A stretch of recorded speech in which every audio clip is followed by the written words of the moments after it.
Y dice así, el pensar como experiencia trascendente dentro de la experiencia. De nuevo, recuerdo que la palabra aquí experiencia es mejor pensar como si fuera percepción, la primera percepción que uno tiene del mundo exterior y que los sentidos reciben, ¿no? Porque experiencia, pues en nuestro lenguaje castellano, en nuestro uso cotidiano, a veces es una suma de conocimientos que se han adquirido por repetición de cosas, ¿no? Ya sea por repetición de lecturas o repetición del diario vivir. En este caso es más bien como primera impresión o impresión inmediata del mundo exterior a partir de los sentidos. Bueno, entonces dice así, de entre el caos incoherente de de la percepción encontramos por de pronto tan solo como tino de los hechos que la integran un elemento que nos conduce más allá de la incoherencia, el pensar. Ya en cuanto hecho empírico, el pensar se singulariza dentro de la percepción. Entonces, esas son las dos cosas que el ser humano hace cuando recibe una impresión, ¿no? Una percepción. La de percepción pura, la inmediata, y luego le sigue un pensamiento. En la primera impresión, o percepción pura, o experiencia pura, como dice Steiner, se llega a todo sin relación, sin conexión, o aquí sin coherente, y luego el pensar le trata de dar orden, le trata de dar relación a lo que percibe el ser humano. Continúo. En el resto del mundo de experiencia o de percepción, no puedo trascender los detalles si me limito a lo inmediatamente dado a mis sentidos. Pongamos por caso, caliento un líquido, primero está en calma, luego veo subir unas burbujas, empieza la ebullición y finalmente se convierte en vapor. He aquí las percepciones aisladas sucesivas. Por más que yo dé vueltas al asunto, no encuentro ninguna relación entre los hechos, mientras no trasciendo lo que me suministran los sentidos. No así con el pensar. Si por ejemplo concibo el pensamiento causa, me lleva, gracias a su propio contenido, al defecto. Basta con retener los pensamientos tal y como se presentan en la experiencia inmediata para que se pongan en evidencia como determinantes rigidas por leyes. Bueno, muy bien. No sé si ahí quieran comentar algo o si quieren que repitamos. Ustedes me dirán.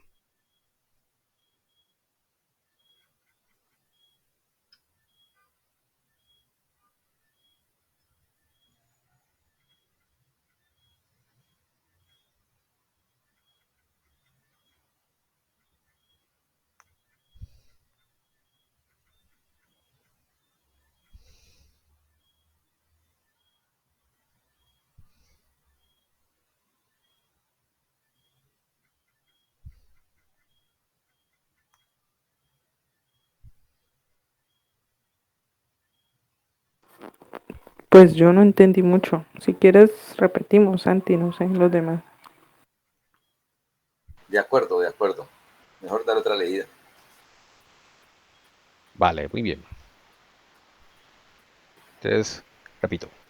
De entre el caos incoherente de la percepción encontramos, por de pronto, tan solo como tino de los hechos que la integran, un elemento que nos conduce más allá de la incoherencia, el pensar.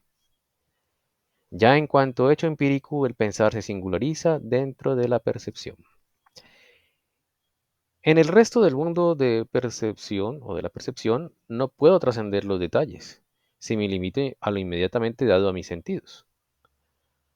Pongamos por caso, caliento un líquido, primero está en calma, luego veo subir unas burbujas, empieza la ebullición y finalmente se convierte en vapor.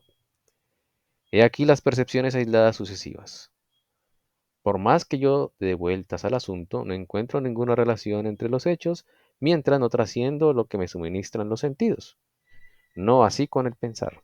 Si por ejemplo concibo el pensamiento causa, me lleva, gracias a su propio contenido, al defecto. Basta con retener los pensamientos tal y como se presentan en la percepción inmediata para que se pongan en evidencia como determinantes regidas por leyes. Muy bien. Pues yo más o menos lo entiendo así, o sea, la idea es que en la percepción inmediata o la experiencia pura, como lo dice Steiner, uno recibe información, pero esa información uno la recibe sin relación.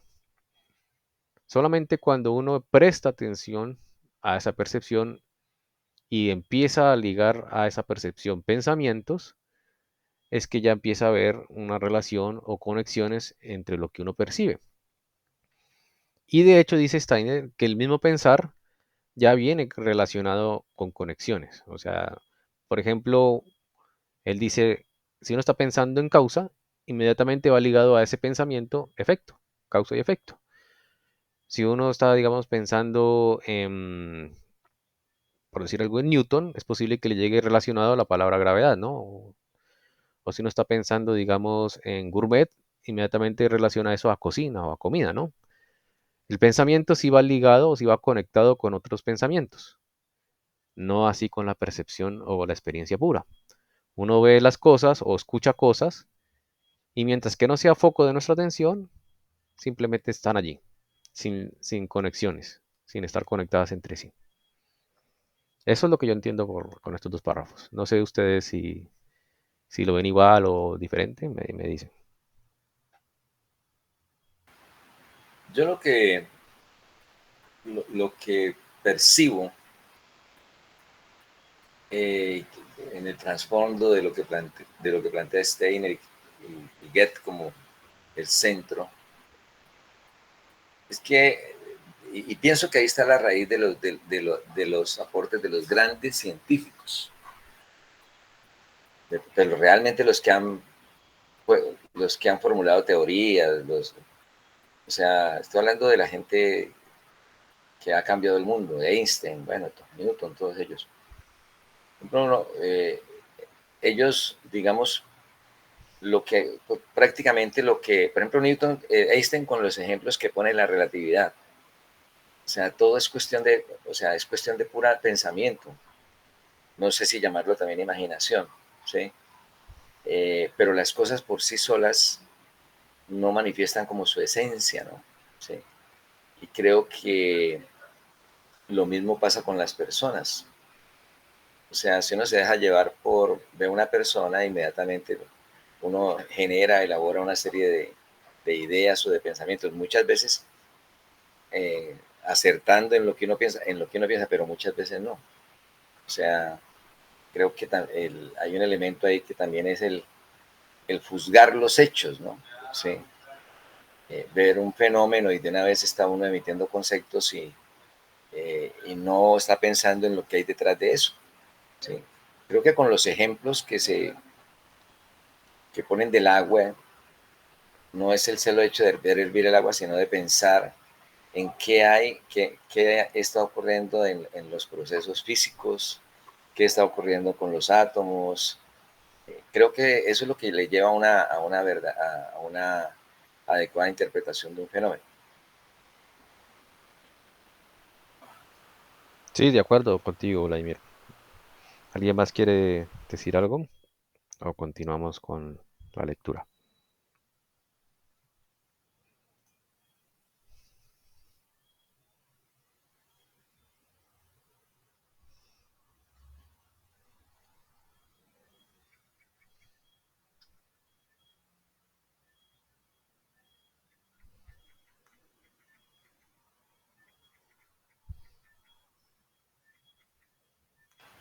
Continuemos, Santi.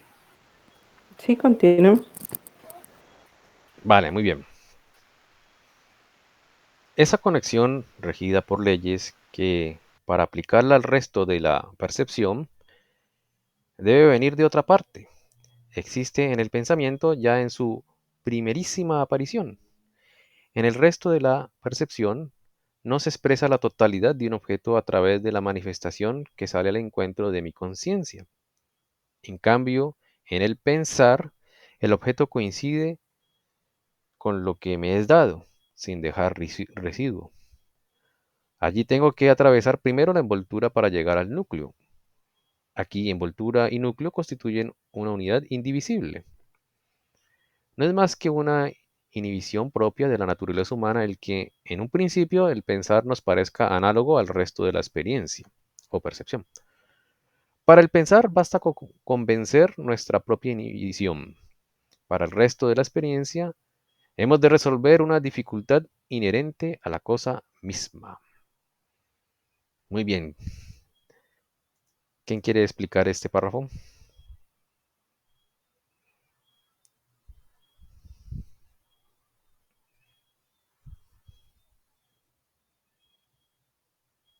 O yo lo voy a interpretar. A ver, rápidamente yo creo que lo que decía Vladimir, digamos, la, la, la primera impresión o la apariencia que uno recibe por los sentidos es una realidad, pero no toda la realidad. De hecho, es una realidad pequeña.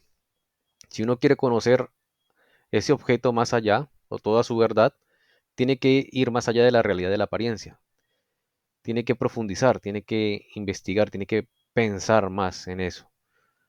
Y eso se puede aplicar para todos los objetos del mundo material e inclusive más en las personas, ¿no? O sea, uno por la apariencia no puede saber realmente cómo es una persona. Y asimismo, por la apariencia no puede descubrir todas las leyes y esencia de un objeto. Digamos, uno por la apariencia no puede saber cómo funciona un computador. Solamente pensando, investigando, puede saber cómo es que funciona un computador. Y asimismo, las leyes sencillas, digamos, de la ebullición. Uno ve el agua que está botando burbujitas, está en ebullición, y por la apariencia solamente llega a ver eso, que hay burbujitas y que se convierte en vapor. Pero la esencia de todo el fenómeno que ocurre ahí toca es meditarlo, investigarlo y pensarlo. Entonces, la apariencia es una realidad, pero inmediata y pequeña, pero llegar a la realidad completa, a su esencia de las cosas, toca pensar, toca meditarlas, toca profundizar. Eso es lo que yo entendí con ese párrafo, que va muy ligado a lo que dijo Vladimir antes. Ahora no sé ustedes qué piensan. Estaba pensando, por ejemplo, en algo en la vida diaria. No sé si ustedes me dicen si realmente concuerda con lo que estamos viviendo. Un médico, ¿sí? Un médico o un profesor, pero pensemos mejor en un médico, que vea a un paciente. Pero si ese médico ve a un paciente y solamente está mirando lo externo, sin, sin tratar de ir más allá de lo que entre comillas, el paciente muestra, pues va a ser un acto mecánico. Va a mandar unos exámenes, ¿sí? X, Y o Z examen. Y bueno, hoy en día pasa mucho con la medicina que si no es con exámenes no toman una decisión. Un médico auténtico pues trataría de mirar un poco, de reflexionar un poco más a partir de lo que ve en el paciente y tratar de llegar a lo más profundo de la posible causa que tenga el por qué ese paciente está ante él o por qué está manifestando X o Y síntomas. Creo que, no sé, lo veo así como, pensé en ese ejemplo. Sí, no, muy buen ejemplo, Vladimir. Sí, de acuerdo con la idea también. No sé si alguien más quiere opinar algo, tiene alguna pregunta o continuamos. Creo que ahí también me parece que puede caber un poco más, no sé si sea como sirva también, el, las actitudes y comportamientos de las madres, ¿no? ¿Sí? Una madre, por ejemplo, alguien juzga a su hijo y por el amor que le tiene a la mamá, eh, ella, ella trata de ir más allá, ¿no? Si lo conoce bien al hijo, ella trata de entender una razón por la cual ese hijo está haciendo tal o cual cosa. Estoy hablando de una madre, no de las madres, no una madre permisiva, sino una madre eh, que ha aprendido a conocer a sus hijos y que ante una circunstancia donde ellos pueden ser juzgados por tal o cual motivo, ella dice, no, eh, no creo que él esté en esto, o no pienso que, hemos dicho, trata de ir un poco al fondo. ¿Sí? Obviamente estoy hablando de una madre ecuánime, reconocedora de los puntos positivos y negativos, no una madre permisiva o un padre permisivo como creo que ocurre mucho en la sociedad moderna y que creo que finalmente llevan a que los muchachos no asuman ninguna responsabilidad. Sí, sí, pienso igual, Vladimir, sí.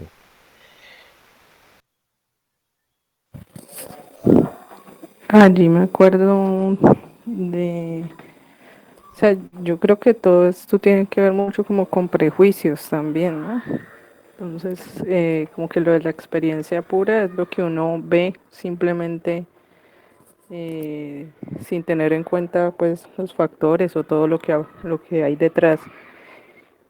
Y ya ese pensar sería como uno investigar más, ir más a fondo de lo que está sucediendo. Entonces, en estos días me acuerdo que leí una frase que decía que, no sé quién la dijo, que si uno llegara a, a conocer, no recuerdo bien cómo era, pero algo así, que si uno llegara a conocer bien a todas las personas, jamás odiaría a nadie. Entonces, es eso, uno siempre está como viendo lo que pasa o las consecuencias de lo que hacen los demás, no sé, pero no se da cuenta que detrás de cada persona, de cada situación hay factores pues que llevan a eso. Sí, correcto, de acuerdo contigo, Katia. Sí, lo veo igual, sí. En efecto, mucho de los prejuicios que uno tiene se debe a la falta de investigación, ¿no? Cuando ya hablamos de cosas ya humanas, sería un poquito a veces falta de tolerancia, porque uno siempre está a favor o parcializado a la forma de pensar de uno, y no se arriesga o se atreve o da la posibilidad de tratar de pensar como la otra persona. Entonces ese prejuicio que humanamente en el mundo humano sería como intolerancia, hay que tratar de vencerla. Y ya en el mundo material, ya hablando de objetos, no necesariamente ya seres humanos, sino cosas, leyes físicas, ese prejuicio a veces hace que uno no vea todo el panorama completo y no descubra las leyes o la esencia del objeto en sí, o de los objetos relacionados en sí, en el fenómeno. Es por eso, y, y aquí creo que me apoyo también en la idea del pensamiento de Vladimir, muchos grandes científicos, por ejemplo Albert Einstein, se diferencian de los otros científicos porque gracias a su pensar, a que tienen en cuenta todos los, digamos, los pormenores del evento físico, descubren la esencia más allá que los otros físicos en este caso no lo veían. Y por eso para Einstein la ley de la gravedad era algo más allá de lo que había descubierto Newton. Y eso fue tan grandioso, esa idea tan maravillosa y genial, que uno puede decir que cambió la física en dos. O sea, la de ahí adelante la cambió. Solo por un pensamiento, una serie de pensamientos relacionados con la gravedad. Bueno, muy bien. No sé si alguien tenga algún comentario adicional, inquietud o continuamos.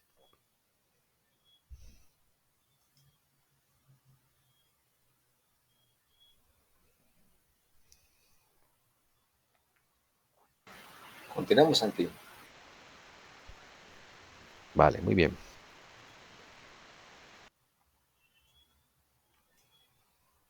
Lo que buscamos para el resto de la percepción en en el pensar se ha vuelto percepción inmediata.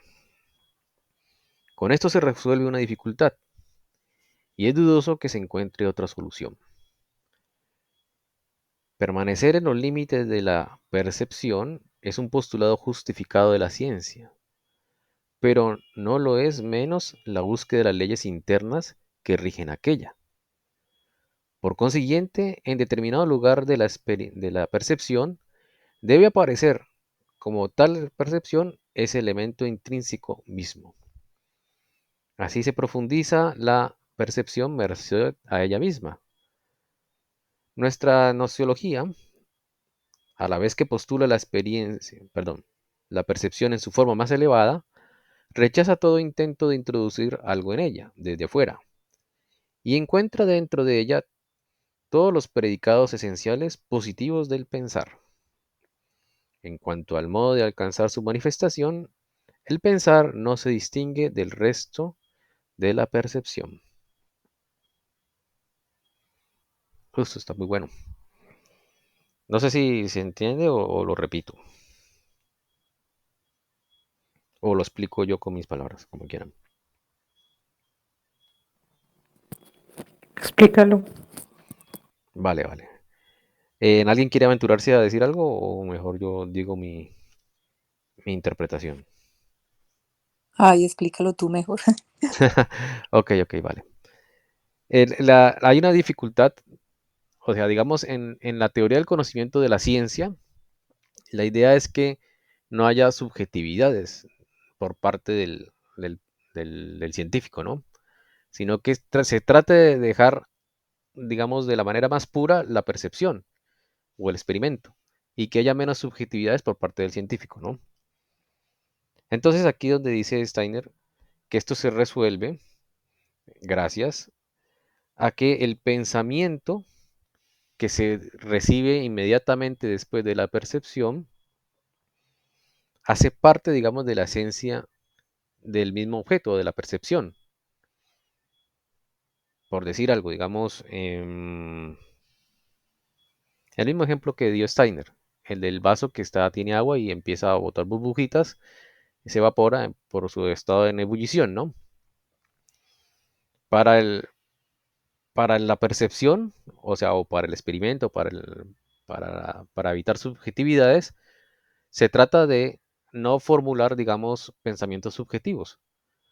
Pero, dice Steiner, que de todas maneras la percepción ya viene consigo con un pensar que es justo, que no es subjetivo. En este caso es que el agua está hirviendo, ¿sí? O sea, hay burbujitas. Y eso siempre sucede. Entonces, ¿por qué ocurre eso? Porque hay una ley química que hace que, que el agua a la temperatura de 100 grados empiece el acto de ebullición. Eso no es subjetivo, es una realidad de las leyes físicas. Entonces dice Steiner que gracias a eso, a que, a que la percepción de los objetos o de los objetos que están allí presentes en nuestro interés, viene ligada a unas leyes, en este caso físicas, son, son digamos, de origen no subjetivo, sino de origen objetivo, de la misma percepción. Eso es lo que dice Steiner. Por esa experiencia o esa percepción no es subjetiva. Y esos pensamientos también son objetivos.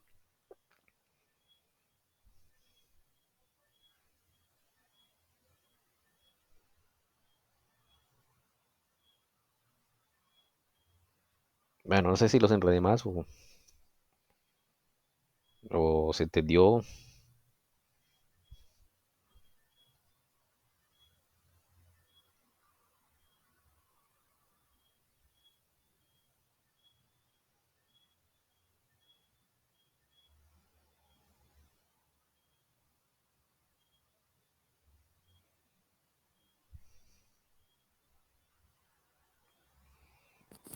Sí, pues que además de la experiencia pura, también hay como unos pensamientos puros, si se puede llamar así, ¿no? Como, Exacto, y esa es la clave. Y ahí donde dice Steiner, hasta aquí, donde dice aquí, nuestra gnoseología, o sea, nuestra teoría del conocimiento, o sea, lo que Steiner está tratando de defender o aportar, y que me imagino que va ligada a la de Goethe, es que esos pensamientos puros también son objetivos y no son subjetivos, porque para la teoría del conocimiento de Kant en adelante, supuestamente todo lo que uno ya piensa y aporta ya es subjetivo. Y Steiner dice no, que hay algo de objetividad en esos primeros pensamientos, en esos pensamientos puros. Pues yo digo puros por darle la palabra, ¿no? En cambio, para Kant y toda la teoría del conocimiento de Kant en adelante, o sea que ahora se sigue estudiando como válida o como verdadera, es que supuestamente todo es subjetivo porque ya hay un pensamiento humano que puede cambiar las cosas que uno ve en el mundo exterior. Pero Steiner dice que no, que los primeros pensamientos pueden ser objetivos y puros, pues por darle la palabra puro, ¿no?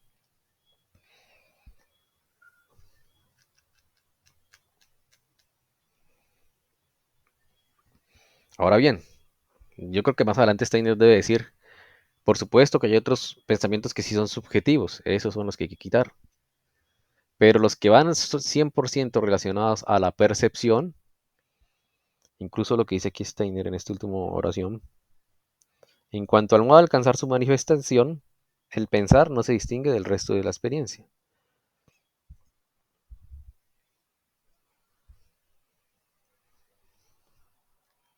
Bueno, muy bien. No sé si alguien tiene, incluso si tienen una idea diferente, se puede aportar, ¿no? Se puede decir.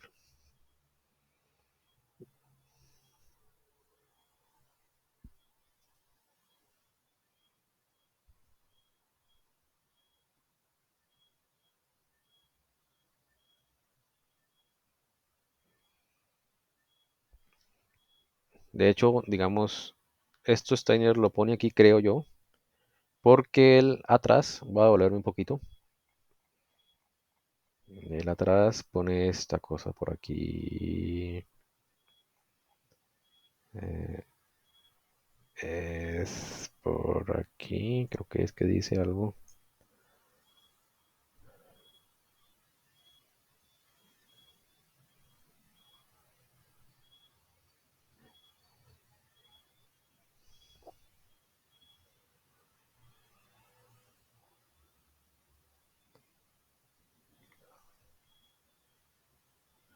Creo que más atrás es.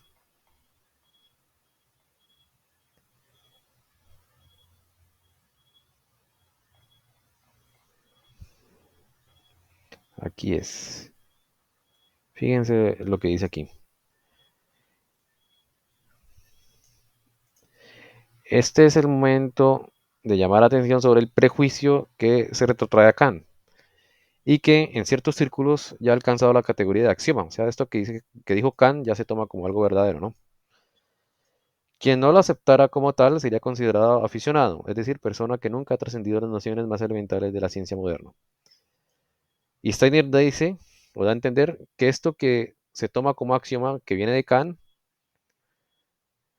es algo que no es del todo cierto. Y eso que dice Kant es esto. Eh, Vamos a ver, ¿dónde es que dice por aquí? Eh,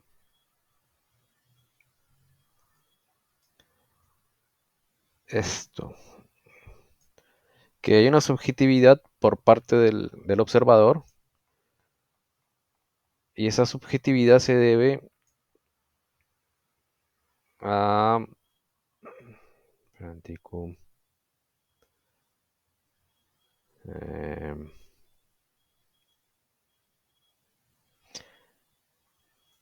al sentido fisiológico, ¿no? Porque eso sí es verdad, dice Steiner, que sí hay una subjetividad que puede ser por parte del, del observador, ¿no? Por parte fisiológica, aquí dice aquí, fisiológica. O sea que, digamos, si uno es daltónico y ve en grises, por decir algo, va a tener ese sesgo a la hora de percibir por la vista ese experimento, digamos, y si se trata de un experimento de colores, va a tener esa subjetividad, ¿no? Por su sesgo fisiológico, en este caso en la vista. Pero Steiner dice que que si bien sí existe ese sesgo fisiológico y que, y que sí hay subjetividad de ahí en adelante, no es del todo correcto, no se aplica para todo, porque sí hay una objetividad en el pensamiento, si va ligado al objeto, y es lo que estábamos diciendo, es el pensar puro. Ahí sí hay algo de objetividad. Entonces, ahí van ligados esas dos cosas. La tesis de Kant y en adelante, que actualmente se utiliza en la teoría del conocimiento, y la que Steiner nos está proponiendo ahorita, que es la misma de Goethe, ¿no?